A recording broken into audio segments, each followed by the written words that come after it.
Hello students, sequence and series को आगे बढ़ाते हुए लेक्चर नंबर 4 पे हम आ चुके हैं। पिछले लेक्चर में हमने एपी को कंप्लीट कर लिया था। इस लेक्चर में हम एक नई सीक्वेंस को स्टार्ट करने जा रहे हैं जिसका नाम भी बड़ा इंटरेस्टिंग सा है। That is called as GP, means geometric progression. Geometric progression आज हम स्टार्ट करेंगे। जैसे एपी के अंदर कुछ क्वालिटीज होती थी बच्चों, ऐसे ही जीपी के अंदर भी कुछ क्वालिटीज होती हैं। उसकी हम कैसे पहचान करेंगे वो मैं आज आपको बताऊंगा। ठीक है, तो याद कीजिए एपी कैसे बनती थी। तो एपी बनती थी, फर्स्ट टर्म होती थी ए और उसमें कोई नंबर ऐड करते थे। जैसे डी ऐड कर दिया तो सेकंड टर्म बन जाती थी। फिर से डी ऐड कर दिया, सेकंड टर्म में डी ऐड कर दिया तो थर्ड टर्म बन जाएगी। थर्ड टर्म में डी ऐड कर दोगे तो फोर्थ टर्म बन जाएगी। इस तरीके से जो सीक्वेंस बनती थी वो एपी कहलाती थी। आज हम शुरू करने जा रहे हैं बच्चों ज्योमेट्रिक प्रोग्रेशन। तो ज्योमेट्रिक प्रोग्रेशन शॉर्ट में हम इसको कहेंगे जीपी। जैसे अर्थमेटिक प्रोग्रेशन को शॉर्ट में बोलते थे हम एपी, तो इसको बोलेंगे बच्चों जीपी। अच्छा, इसकी क्या ऐसी खासियत है जिससे ये सीरीज, ये सीक्वेंस कहिए, सीक्वेंस बनेगी। तो इसमें फर्स्ट टर्म को आप ए लीजिए और फिर एक नंबर से मल्टीप्लाई करते हुए चलना है। जैसे वो नंबर है आर, तो आर से अगर मल्टीप्लाई करेंगे हम तो नेक्स्ट टर्म बन जाएगी ए आर। फिर आर से मल्टीप्लाई करेंगे तो उससे नेक्स्ट टर्म बन जाएगी ए आर स्क्वायर। फिर नेक्स्ट टर्म मल्टीप्लाई करेंगे, आर से मल्टीप्लाई करेंगे तो नेक्स्ट टर्म में तो ए आर क्यूब। इस तरह से ए आर की पावर 4, ए आर की पावर 5 और ऐसे ही टर्म्स बनती चली जाए। ठीक बच्चों, तो एपी में और जीपी में क्या फर्क निकल के आ रहा है? उसमें एक नंबर होता था जिसको हम ऐड करते हुए चले जाते थे तो अगली टर्म मिल जाती थी, नेक्स्ट टर्म मिल जाती थी। इसमें एक नंबर की मल्टीप्लाई करते चले जाइए, आपको नेक्स्ट टर्म मिलती चली जाएगी बच्चों। अब देखो ध्यान दो, ये जो पहली टर्म है इसको आप ए1 कह सकते हैं, दूसरी टर्म को ए2 कह सकते हैं, तीसरी टर्म को ए3 कह सकते हैं, चौथी टर्म को ए4 कह सकते हैं, पांचवी टर्म को ए5 कह सकते हैं। ऐसे ही अगर एनवी टर्म की बात की जाए, एनथ टर्म की बात की जाए तो देखो वहां आएगा ए आर की पावर n-1। ध्यान देना कैसे बच्चों, ध्यान दो। देखो अगर आप पहली टर्म में देखोगे तो सिर्फ ए है, आर है ही नहीं। दूसरी टर्म में ध्यान दो, आर की पावर 1 है। तीसरी टर्म में ध्यान दो, आर की पावर 2 है। फोर्थ टर्म में ध्यान दो, चौथी टर्म में आर की पावर 3 है। देखो एक कम चल रहा है। अगर आप चौथी टर्म निकालने जा रहे हो तो आर की जो पावर है वो 3 है। पांचवी टर्म निकालने जा रहे हो तो आर की पावर एक कम है, 4 है। तो ऐसे ही अगर आप nth टर्म निकालोगे तो वहां पे आर की पावर एक कम n-1 होगी। तो इसलिए आप ये कह सकते हैं कि ज्योमेट्रिक प्रोग्रेशन की जो nth टर्म का फॉर्मूला आया ए एन, वो आ गया ए आर की पावर n-1। देखो बच्चों, ये आप इजीली यहां से कंक्लूड कर सकते हो, ये आप देख सकते हो। चलिए, अब यहां से बात आती है कि चलो हमें इसी को हम nth टर्म भी कहते हैं या फिर जनरल टर्म भी बोलते हैं। जनरल टर्म भी हम इसको कह सकते हैं बच्चों। ठीक है, तो जनरल टर्म कह लीजिए आप जीपी की, या फिर इसको nth टर्म भी कह सकते हैं। जीपी आप लोगों को समझ में आ गया कि जीपी में क्या करते हैं हम? तो जीपी में एक नंबर से मल्टीप्लाई करते चले जाइए, उससे नेक्स्ट टर्म, उससे नेक्स्ट टर्म मिलती चली जाएगी बच्चों। चलो, अब यहां से एक बात आपकी काम की निकल के आती है जो आपको हमेशा याद रखनी है कि अगर आपको फर्स्ट टर्म देखनी है जीपी की तो ए कहिए फर्स्ट टर्म। अगर सेकंड टर्म देखनी है, सेकंड टर्म, तो ए आर कहिए। थर्ड टर्म देखनी है, थर्ड टर्म, तो ए आर स्क्वायर कहिए। इस तरीके से आर की पावर जो होगी वो एक कम होगी। अगर थर्ड टर्म देखने जा रहे हैं तो आर की पावर 2 बनेगी यहाँ। ऐसे ही अगर मैं आपसे कह दूं कि 10th टर्म लिखनी है, 10th टर्म, तो उसे क्या बोलोगे आप? ए आर की पावर 9, एक कम। पावर जो आर की जाती है वो उस टर्म के नंबर से एक कम जाती है, ये ध्यान दीजिएगा। अभी जैसे मैं आपसे कहने लगूं कि 21 टर्म लिखिए, 21th टर्म, तो क्या बनेगी वो? ए आर की पावर एक कम बनेगी, तो वो बनेगी 20, ए आर की पावर 20। अब बच्चों ए को तो क्या कहेंगे? ए को कहते हैं हम फर्स्ट टर्म, फर्स्ट टर्म। ये आर जो है, जिस नंबर से आप लगातार मल्टीप्लाई कर रहे हैं हर टर्म में, इस आर को बच्चों कहते हैं, जैसे वहां पे एपी में याद करो डी को क्या बोलते थे? Common difference. यहाँ पे बोलते हैं इसको कॉमन, जीपी में बोलते हैं इसको बच्चों कॉमन रेशो। क्या बोलते हैं? Common ratio. और ये कॉमन रेशो देखो हर दो टर्म के बीच में ये कॉमन रेशो कांस्टेंट रहता है। अगर मैं आपसे ये कहूं कि आपको कॉमन रेशो निकालना है, तो हमेशा आर के जो कॉमन रेशो का फॉर्मूला बनेगा वो बनेगा next term minus previous term.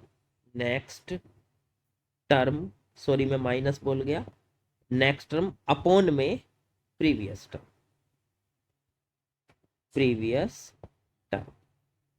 देखो आया मजा? आर की वैल्यू कोई सी भी दो टर्म उठा लो, उसमें जो आगे वाली टर्म होगी उससे उससे पहले वाले टर्म से उसको डिवाइड कर दीजिए, उससे पहले जो टर्म आ रही है, जस्ट पहले जो आ रही है, तो आपकी आर की वैल्यू आ जाएगी। अब मैं कुछ एग्जांपल देखो आपके सामने रखता हूं। जैसे एक मैंने लिखी, एक सीरीज 1, फिर 2, फिर 2 का स्क्वायर, फिर 2 का क्यूब, फिर 2 की पावर 4, इस तरीके से आगे बढ़ते हैं। क्या ये जीपी है बच्चों?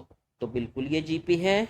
अगर हम कहें कि देखो 1 में 2 से मल्टीप्लाई कर दी तो 2 आ गया, फिर 2 में 2 से मल्टीप्लाई कर दी तो 2 का स्क्वायर आ गया, फिर 2 के स्क्वायर में 2 से मल्टीप्लाई कर दी तो 2 का क्यूब आ गया, फिर 2 के क्यूब में 2 से मल्टीप्लाई कर दी, 2 का पावर 4 आ गया। इस तरीके से ये पूरी सीक्वेंस आती चली जाएगी।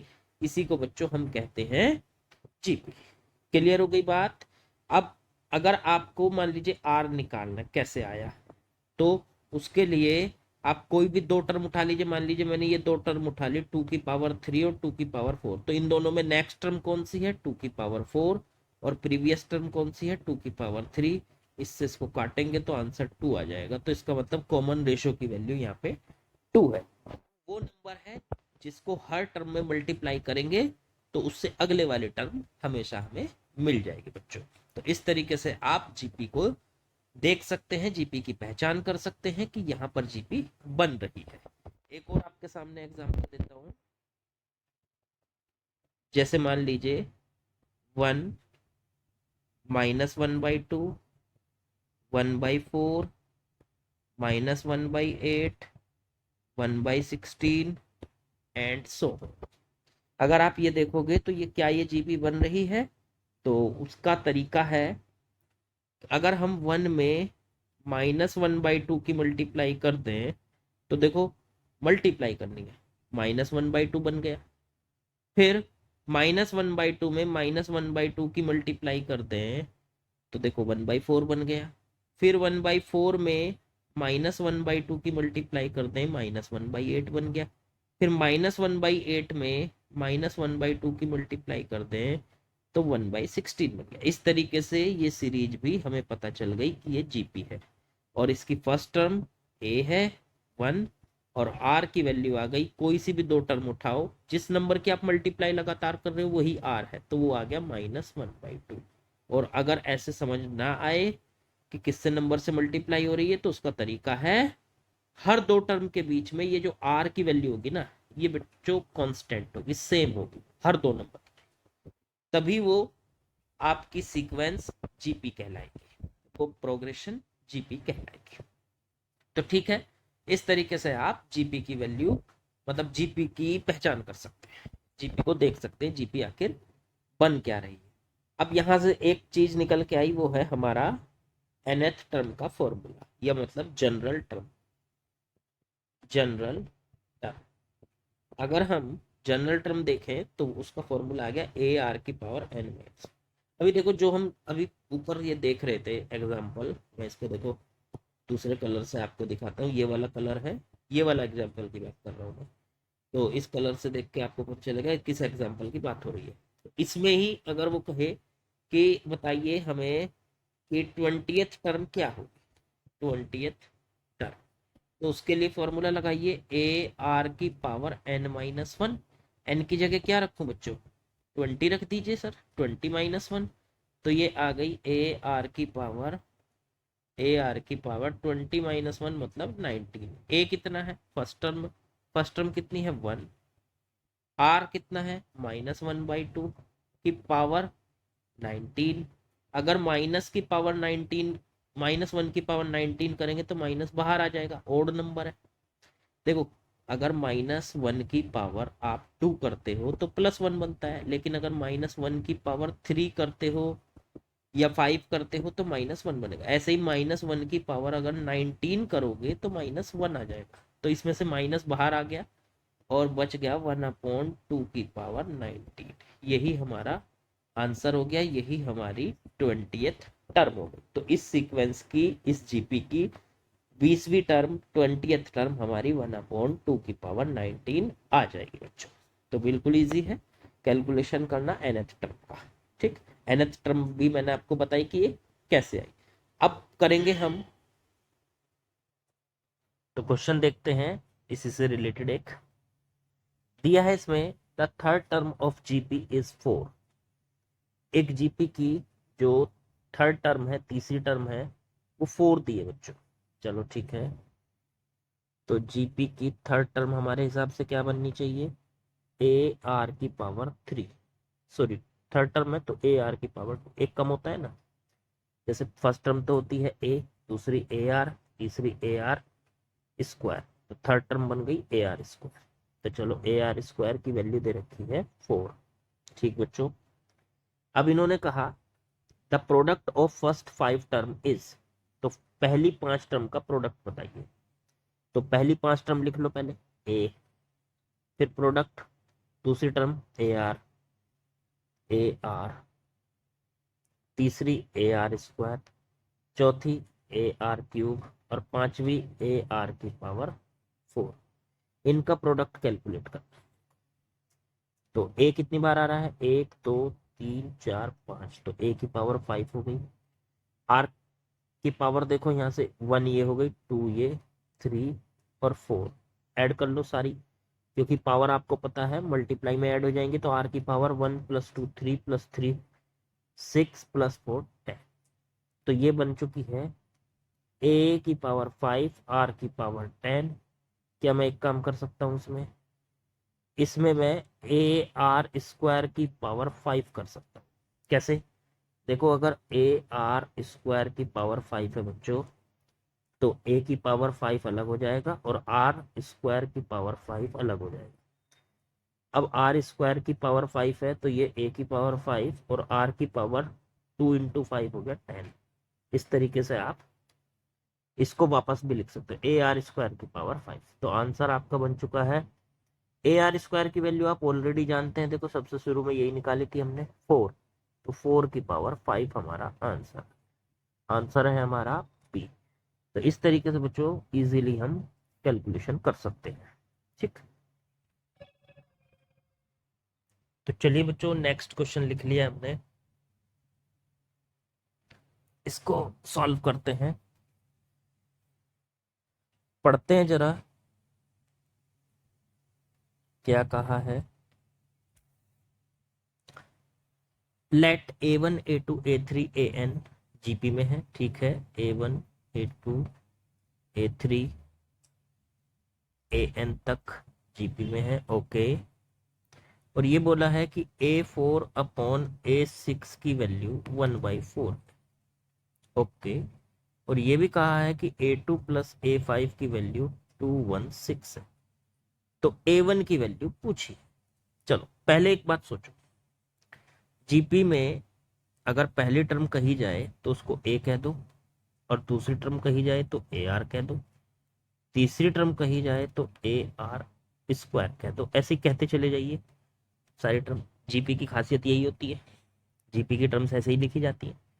तो अगर यहाँ पे ये रिलेशन जो दिया है इससे देखते हैं क्या मिल रहा है हमको। ये जो रिलेशन मैं बॉक्स में बंद कर रहा हूँ इसको देखो, ए फोर का मतलब फोर्थ टर्म।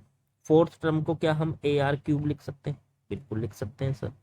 सिक्स टर्म को हम ए आर की पावर 5 लिख सकते हैं? तो बिल्कुल लिख सकते हैं, बराबर 1/4। तो फोर्थ टर्म की जगह ए आर क्यूब लिख दिया और सिक्स टर्म की जगह ए आर की पावर 5। ए से ए कट गया, यहां से आर की पावर 5 आर की पावर 3, तो ये कट के नीचे आर की पावर 2 बच गया, बराबर 1/4। क्रॉस मल्टीप्लाई कर लो तो आर स्क्वायर की वैल्यू 4, तो आर की वैल्यू बच्चों +-2। ये आपकी वैल्यू आ गई, आर की वैल्यू +-2 आ गई। अब यहां से आर की वैल्यू को उठा के हम जहां चाहे वहां रख सकते हैं। दूसरी कंडीशन क्या दे रखी है? आर की वैल्यू तो हमारे पास आ ही चुकी है। दूसरी कंडीशन देखो, A2 + A5 की वैल्यू दे रखी है बच्चों।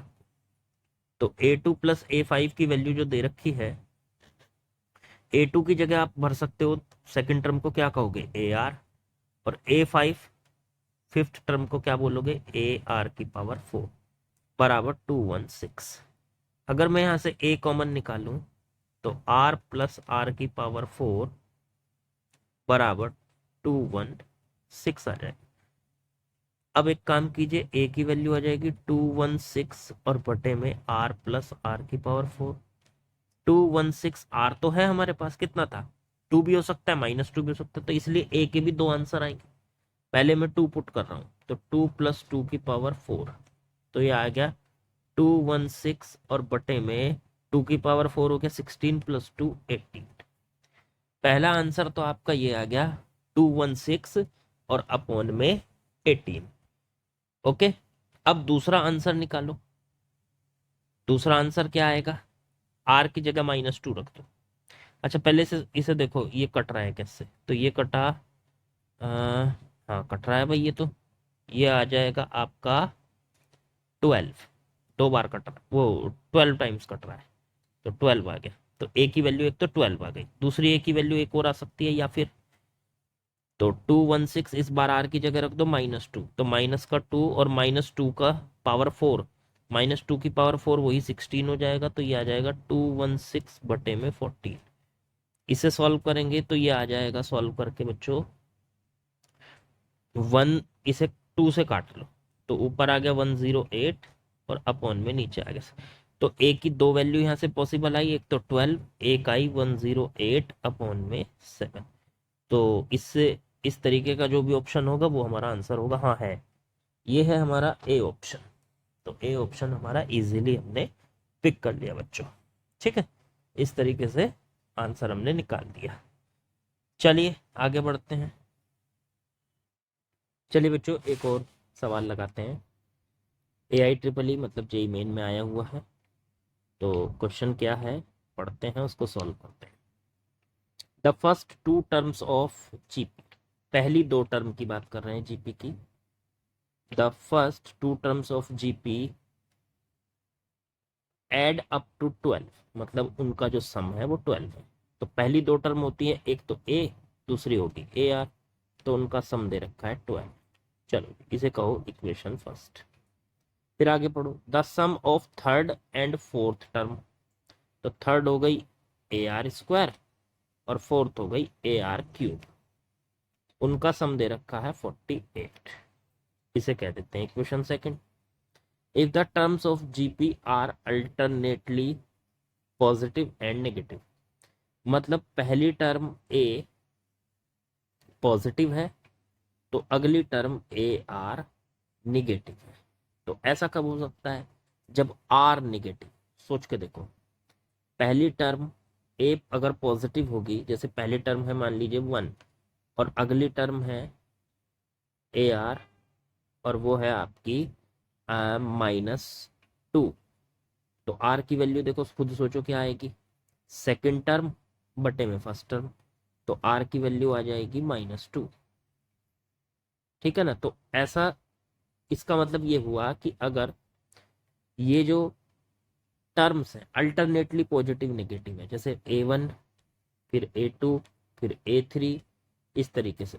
तो A1 अगर पॉजिटिव है और A2 फिर निगेटिव है, फिर A3 पॉजिटिव है, फिर A4 नेगेटिव है, इस तरीके से वो ऐसा तभी हो सकता है बच्चों जब R की वैल्यू निगेटिव हो। चलो ठीक है, इस स्टेटमेंट की कहीं ना कहीं जरूरत होगी हमको, तो यूज करेंगे। चल, कि R नेगेटिव है ये कंफर्म हो गया हमें इस बात से कि alternatively positive and negative term है। अल्टरनेटिवली नेगेटिव पॉजिटिव टर्म दे रखी है, देखो ये दे रखी है अल्टरनेटिवली पॉजिटिव एंड नेगेटिव, तो इसका मतलब R की वैल्यू माइनस में होगी। चलो ठीक है, इन दो इक्वेशन को सॉल्व करो आपस में। एक काम कर लेते हैं सर, इसमें से दोनों इक्वेशन को डिवाइड कर देते हैं। A प्लस AR और बटे में AR² प्लस AR³ बराबर 12 बटे में 48। ऊपर से कॉमन आ रहा है A, तो अंदर बचा 1 प्लस R। नीचे से कॉमन आ रहा है AR², तो अंदर बचा 1 प्लस R बराबर 12 से इसको काट लिया तो नीचे रह गया 1/4। ठीक बच्चों, अब A से A कट गया और 1 प्लस R से 1 प्लस R कट गया। ठीक है, चलो 1/R² बराबर 1/4, तो क्रॉस मल्टीप्लाई कर लीजिए, R² की वैल्यू 4 आ गई, तो R की वैल्यू आ गई +-2। लेकिन R की वैल्यू प्लस लें या माइनस लें या दोनों लें, तो अभी हमने पता लगाया कि R नेगेटिव होना चाहिए, क्योंकि तभी अल्टरनेटिवली पॉजिटिव और नेगेटिव टर्म आएंगी। तो R की वैल्यू, इसका मतलब हमें क्या लेनी है, -2। समझ गए, वो देखो स्टेटमेंट काम आया है, इसीलिए कहते हैं कि छोटा सा लॉजिक होगा जेई मेन के या जेई एडवांस में, और थोड़ा सा बड़ा सा लॉजिक होता है मेंस में, थोड़ा छोटा लॉजिक होता है बच्चों। तो छोटा सा ये लॉजिक है, इसको ध्यान देना। तो R की वैल्यू +-2 आई, तो कौन सी ले, प्लस ले माइनस ले या दोनों ले, तो यहाँ पे माइनस लेनी पड़ेगी, तभी हमारा जो ये कंसेप्ट है, ये जो लिखा हुआ है कि alternatively positive and negative terms हैं इसके पास, ठीक है ना, तो उसी से हमें ये बात पता चलेगी, तभी ऐसा पॉसिबल होगा जब R नेगेटिव हो। अब पूछा है फर्स्ट टर्म बताओ क्या है। अब देखो R अगर -2 कंफर्म हो गया तो किसी भी इक्वेशन में रख लो, जैसे फर्स्ट इक्वेशन में मैं R की वैल्यू रख लूँ यहाँ, तो A पता चल जाएगा। तो A प्लस AR बराबर 12, R की वैल्यू रख दी यहाँ पे मैंने A प्लस, और R की जगह रख दिया -2 बराबर 12, तो A -2A बराबर 12, तो यहाँ से आगे सॉल्व करके माइनस का A बराबर 12, तो A की वैल्यू -12। तो इसका मतलब A की वैल्यू पहली जो टर्म है हमारी वो -12 है, इसलिए ऑप्शन डी इज करेक्ट बच्चों। डी हमारा करेक्ट ऑप्शन है। ठीक है, तो इसी से हमें पता लगाया कि किस तरीके से R की वैल्यू निगेटिव है, क्योंकि अल्टरनेट टर्म अगर एक पॉजिटिव एक निगेटिव आएगी तो R हमेशा निगेटिव होगा। खुद सोचो, देखो मैं इसको फिर से दिखाता हूँ। R की वैल्यू होती है सेकंड टर्म और बटे में फर्स्ट टर्म, तो सेकंड टर्म है यहाँ A2 और फर्स्ट टर्म है यहाँ A1।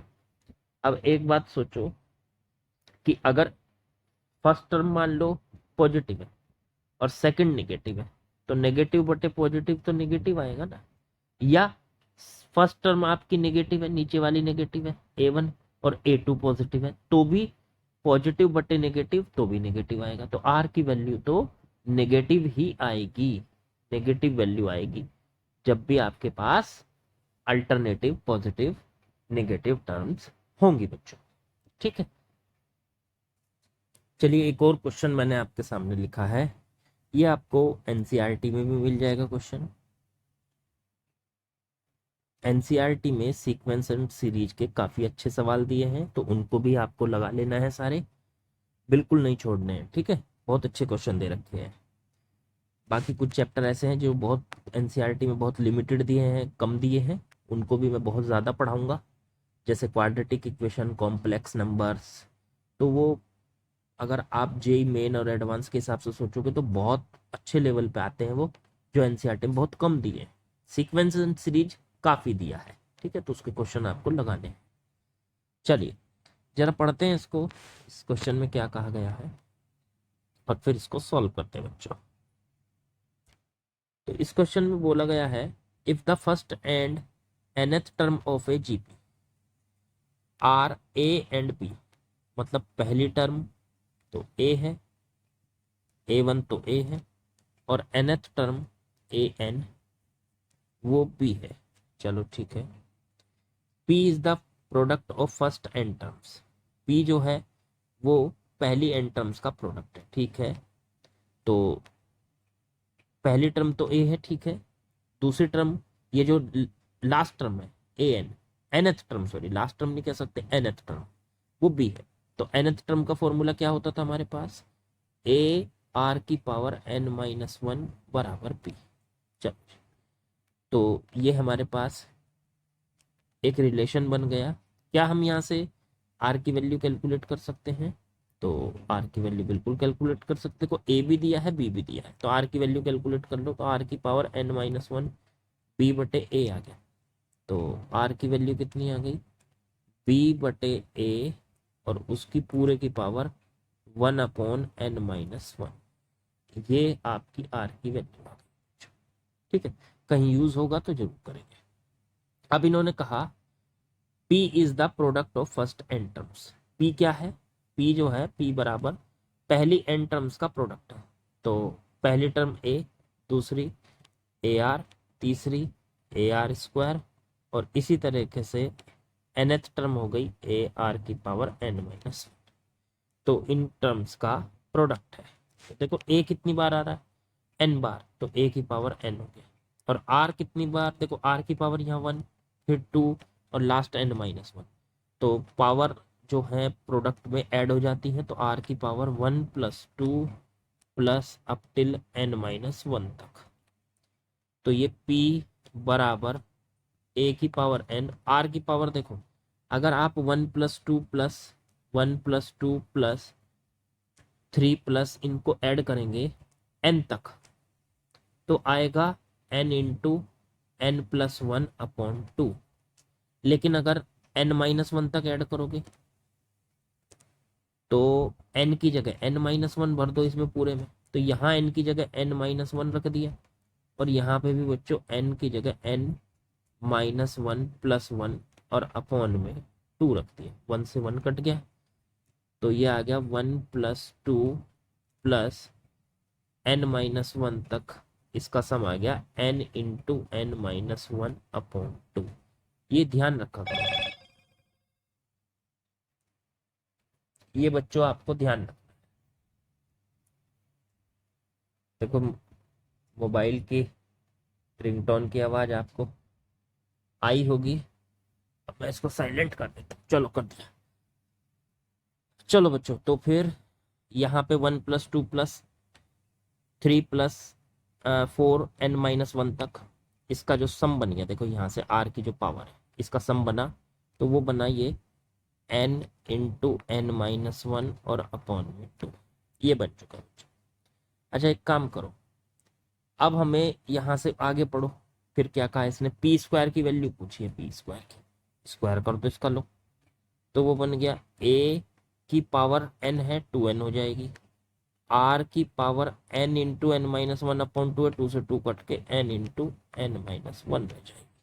खुद सोचो, अगर a और इंटू में b है और उसके पूरे की पावर 2 कर रहे हो, तो a की पावर भी 2 हो जाती है और b की पावर भी 2 हो जाती है। वही लगाया आपने, a की पावर n है, उसकी पावर 2 करी तो a की पावर 2n, और उसकी r की पावर n इंटू n-1/2, उसकी पावर 2 करेंगे तो 2 से 2 कट के n इंटू n-1 आ जाएगा।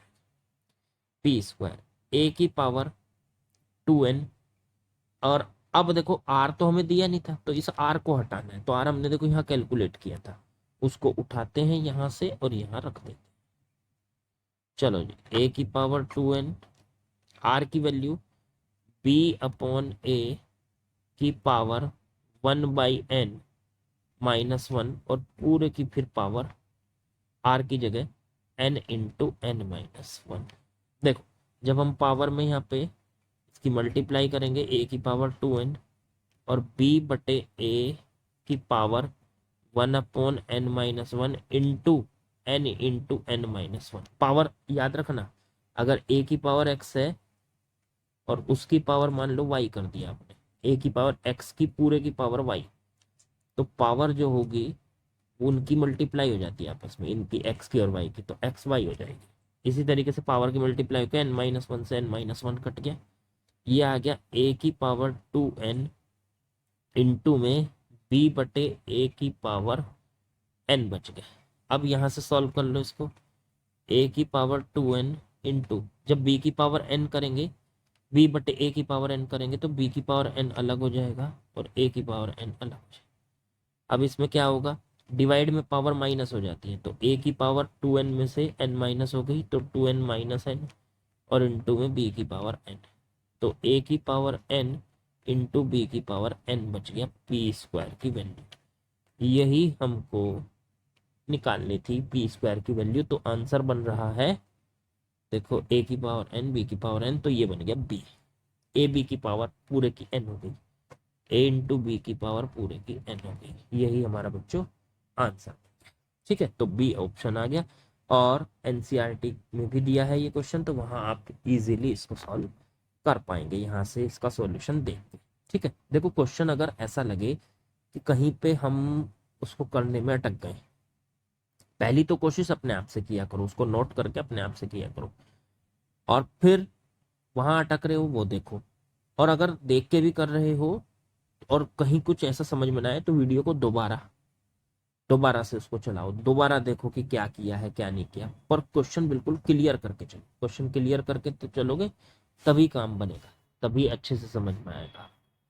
ठीक बच्चों, चलिए आगे बढ़ते हैं। अब देखते हैं, जिस तरह से हम एपी में, मान लीजिए हमें 3 टर्म एपी में लेनी होती थी, तो उनको हम ए माइनस डी, ए और ए प्लस डी लिया करते थे, ऐसे ही हमें अगर जीपी में कुछ टर्म लेनी हो तो उनको किस किस तरह से लें, तो एक तरफ लिखते हैं, तो मतलब जीपी की टर्म्स को कैसे सेलेक्ट करें, तो आप इसको कह सकते हो selection of terms of GP, GP की टर्म्स का सिलेक्शन कैसे करें।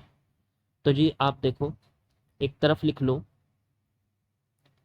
नंबर ऑफ टर्म्स, फिर उसके बाद लिख लो जो टर्म्स हैं वो क्या क्या होंगी, और एक तरफ लिख लो कॉमन रेशियो क्या बनेगा। मान लो मेरे को नंबर ऑफ टर्म 3 है, 3 टर्म्स लेनी है, तो ए बी और सी मत लो, ए बी सी लोगे तो आपको फिर उनकी कंडीशन लगानी पड़ेगी कि वो तीनों ए जीपी में है।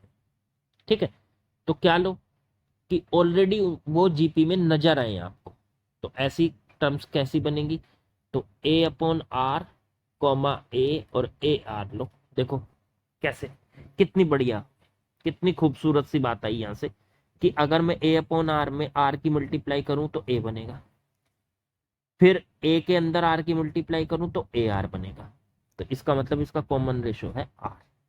तो 3 टर्म आ गई, ऑलरेडी जीपी में है, देखते ही पता चल रहा है कि ये जीपी में। देखो अगर आप ऐसे लिखोगे कि ए बी और सी ये 3 टर्म, तो ये तो जीपी में भी हो सकती है, एपी में भी हो सकती हैं, किसी में भी हो सकती है।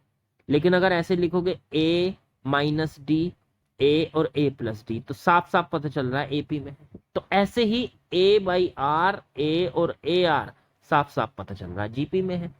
तो जीपी में एपी में लेने के लिए आपको थोड़ा सा दिमाग लगा के टर्म को इस तरह से ले लो तो ज्यादा बढ़िया है। एबीसी लोगे, एबीसी लोगे तो आपको फिर जीपी की, अगर जीपी में है तो जीपी की कंडीशन लगानी पड़ेगी, एपी में है तो एपी की कंडीशन लगानी पड़ेगी। और अगर थोड़ा सा स्मार्टली ले लोगे ए बाई आर, ए और ए आर, तो कंडीशन लगी लगाई है, कंडीशन लगाने की कोई जरूरत नहीं है बच्चों।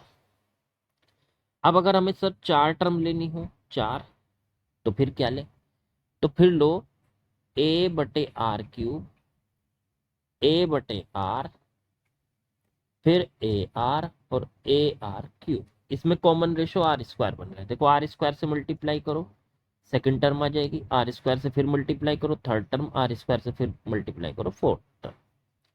अब अगर 5 टर्म है तो उसके लिए A by R square, A by R, फिर आ जाएगी ए, फिर आ जाएगी ए आर और फिर आ जाएगी ए आर स्क्वायर, ये 5 टर्म और फिर से कॉमन रेशो देखो आर। तो 5 टर्म लेनी है तो ये लीजिए, 4 टर्म लेनी है तो ये लीजिए, और 3 टर्म लेनी है तो ये लीजिए। इस तरह से आपको करना है बच्चों। ठीक हो गई बात? इससे आपका काम आसान होगा, यकीन करो आसान होगा। सर बिल्कुल यकीन है मैं आपके ऊपर, ऐसा ही कह रहे होंगे आप लोग, मुझे भी यकीन है कि आप लोग ऐसा ही बोल रहे होंगे। ठीक है ना? चलिए एक क्वेश्चन करा देता हूं आपको इससे रिलेटेड। चलिए इस कंसेप्ट से रिलेटेड मैंने आपके सामने एक सवाल लिखा है, क्वेश्चन पढ़ते हैं। क्वेश्चन है आपके पास, इसका सॉल्यूशन देखते हैं। सवाल है 3 numbers form an increasing GP. एक बढ़ती हुई जीपी है जिसके नंबर्स बढ़ रहे हैं, इंक्रीजिंग जीपी, ध्यान रहे इंक्रीजिंग जीपी, इंक्रीजिंग जीपी। चलो, if middle number is double. अब देखो 3 नंबर लेने हैं जीपी में, इंक्रीजिंग जीपी है, 3 नंबर लेने हैं, तो क्या लूं? ए बाई आर ले लेता हूं सर, फिर ए, और फिर ले लेता हूं ए आर। अब इन्होंने कहा अगर मिडिल वाले नंबर को डबल कर दिया, ठीक है, तो फिर ये एपी बन जाती है। तो ठीक है, बाकी नंबर को जू का तू रखा, ए बाई आर को जू का तू रख दिया, बीच वाले को डबल कर दिया। अभी तो ये देखो जीपी में साफ साफ नजर आ रहा है, जीपी में इनका रेशो कॉमन रेशो आर है। लेकिन अगर बीच वाले नंबर को डबल कर दिया 2a, तो अब बाकी दोनों नंबर को सेम रखा, ए बटे आर वही रहा, ए आर भी वही रहा, बीच वाले नंबर को बस डबल कर दिया। तो अब ये जीपी नहीं, अब इन्होंने कहा अब ये तीनों नंबर एपी बन जाते हैं। चलो बन गए एपी। तो कॉमन रेशो बताइए, आर की वैल्यू बताइए। चलो बता देंगे। एक काम करो पहले तो, क्या आप एक चीज ध्यान से देख रहे हो कि एपी की क्या कंडीशन होती थी? अगर ए बी और सी एपी में होते थे तो उसकी कंडीशन होती थी बीच वाले का डबल, और वो बराबर होता था दोनों नंबर के, बाकी दोनों नंबर के, बीच वाले नंबर का डबल बाकी दोनों नंबर के सम के बराबर होता है, ए प्लस सी के। तो पहले नंबर और आखिरी नंबर के सम के बराबर होता है बीच का डबल। तो ऐसे ही यहाँ से बीच में कौन है 2a, उसका कर दो डबल, और वो बाकी के सम के बराबर है, तो किस किस के? ए बटे आर के और प्लस ए आर के सम के बराबर। ए कॉमन लेके काट दो, तो यहाँ आ गया 4 बराबर 1/r प्लस आर, एलसीएम ले लो, तो 4 बराबर 1 प्लस आर स्क्वायर बटे आर, क्रॉस मल्टीप्लाई कर लो बच्चों, तो इक्वेशन आ गई 1 प्लस आर स्क्वायर बराबर 4r, are square minus 4r plus 1 बराबर 0। ये इक्वेशन आ गई, इसको करते हैं सॉल्व। चलो जी इसको सॉल्व कर, तो श्रीधराचार्य या क्वाड्रेटिक रूल कहते हो आप लोग इसको, आर की वैल्यू निकालते हैं, minus b plus minus under root b square minus 4ac upon में 2a, इससे निकाल लीजिए तो माइनस का बी कितना है यहाँ पे, आर का कोफिशियंट -4, फिर plus minus under root b square, तो -4 का स्क्वायर, -4ac, ए हो गया 1, आर का आर स्क्वायर का कोफिशियंट, और सी भी 1 हो गया, और बटे में 2 × 1 हो गया।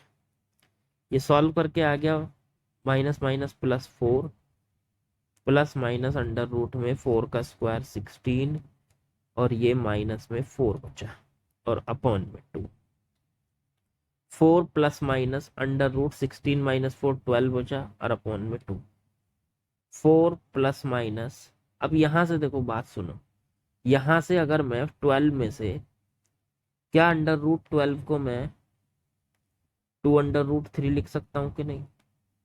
अभी ये बात ना समझ में आई हो तो ये तो बच्चों समझनी पड़ेगी, इतना तो आप जेई मेन के लिए तैयारी कर रहे हो, तो ये छोटे छोटे कंसेप्ट हैं, इनको अपने क्लियर रखो कि अंडर रूट 12 को आप ऐसे लिख सकते हो 4 × 3। अब 4 को अंडर रूट से बाहर लेंगे तो 2 आ जाएगा, 2 अंडर रूट 3 लिख लो इसको, तो इसीलिए 2 अंडर रूट 3 लिख लिया मैंने इसको, और बटे में 2, ऊपर से 2 कॉमन ले लो, अंदर बचा 2 प्लस माइनस रूट 3, और बटे में 2, 2 से 2 कट गया, तो आर की दो वैल्यू आई बच्चों, एक तो आई 2 और प्लस माइनस रूट 3, मतलब एक तो प्लस लगा लो और एक माइनस। अच्छा सही आंसर कौन सा है?